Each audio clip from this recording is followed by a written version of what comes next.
বাবাই, আমাকে একটু বাইরে ঘোরাতে নিয়ে যাবি? কত দিন হলো এই চার দেয়ালের মধ্যে বন্দি আছি বলতো। আজকাল তো পেনশনটাও আমাকে সই করিয়ে তুই নিজেই তুলিস। বড্ড ইচ্ছে করে রে। ৬৫ বৎসরের বিধবা সুমনা দেবী একমাত্র ছেলে রাজীবের কাছে আবদার করে। বিরক্ত রাজীব বলে, মা, তোমার অদ্ভুত বায়না শুনে না অবাক লাগে। বেশ তো সময় মতো খাচ্ছ, দাচ্ছ, ঘুমাচ্ছ। রোগ হলে ডাক্তার কাকু এসে দেখে যাচ্ছে। কাজ বলতে তো ওই একটু খুন্তি নাড়া। মায়াদি তো সব জোগাড় করেই দিয়ে যায়। আর আমরা দুজন অফিস বেরিয়ে গেলে বানটিকে একটু দেখভাল করো, তাও তো ও স্কুল থেকে ফেরার পর। তা তোমার কোথায় ঘুরতে যাওয়ার শখ হচ্ছে শুনি? সুমনা দেবী বলেন, না রে, সেরকম কোনো জায়গা নয়। খোলা আকাশের নিচে মুক্ত বাতাসে কিছুক্ষণ থাকতে চাই। রাজীব রেগে যায়, বলে, মা, এসব ছেলে মানুষই বন্ধ করো। এত সুখে আছো, তবুও তোমার পোষাচ্ছে না।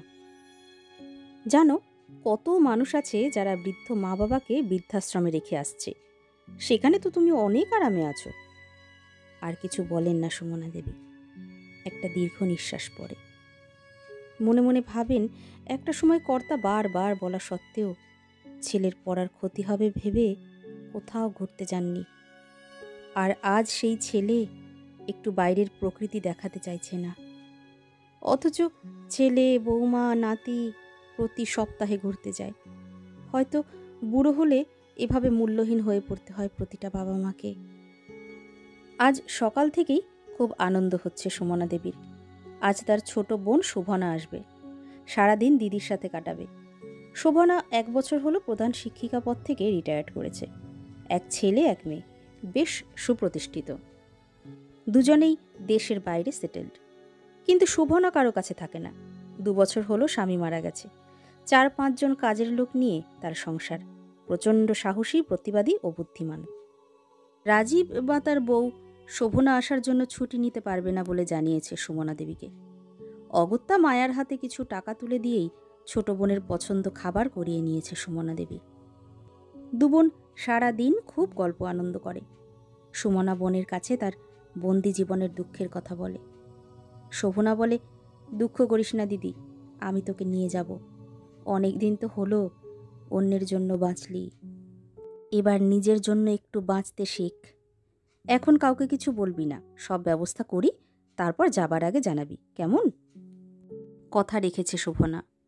দিল্লি, বৃন্দাবন, হরিদ্বার, মুসৌরি যাবার সব ব্যবস্থা হয়ে গেছে। গোপনে গোছগাছ করে ফেলেছেন সুমনা দেবী। পরিকল্পনা মতো যাবার দিন সকালে রেডি হয়ে ছেলে বৌমাকে জানায় সুমনা দেবী।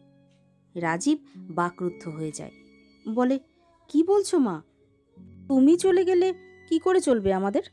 কি করে ম্যানেজ হবে? না, তোমার কোথাও যাওয়া হবে না। সুমনা বলে, তা একটু কষ্ট তোদের হবে, তবে আমি অনেক দিন আদর্শ বউ, আদর্শ মা, আদর্শ শাশুড়ি, আদর্শ ঠাকুমা হয়ে কাটালাম। এবার একটু নিজেকে ভালোবাসতে চাই, নিজের অস্তিত্বটাকে জাগাতে চাই। তাই আমার সিদ্ধান্ত পাল্টাবে না। রাগত স্বরে রাজীব বলে, এ ঘর থেকে একবার বেরোলে আর এ ঘরে ঠাঁই পাবে না মা। সুমনা দেবী বলেন, তুই বোধহয় ভুলে যাচ্ছিস বাবাই, বাড়িটা আমার নামে আছে, আর আমার পেনশন আছে। তাছাড়া ওখান থেকে ফিরে আমি কিছুদিন শোভনার কাছে থেকে বিশ্রাম করব।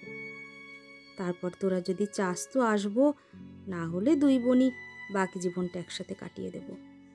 বাইরে গাড়ির হর্ন শুনে ট্রলি ব্যাগটা টেনে দরজার দিকে এগিয়ে গেল সুমনা দেবী। হতভম্ব রাজীব অবাক হয়ে মায়ের গতিপথের দিকে তাকিয়ে রইল।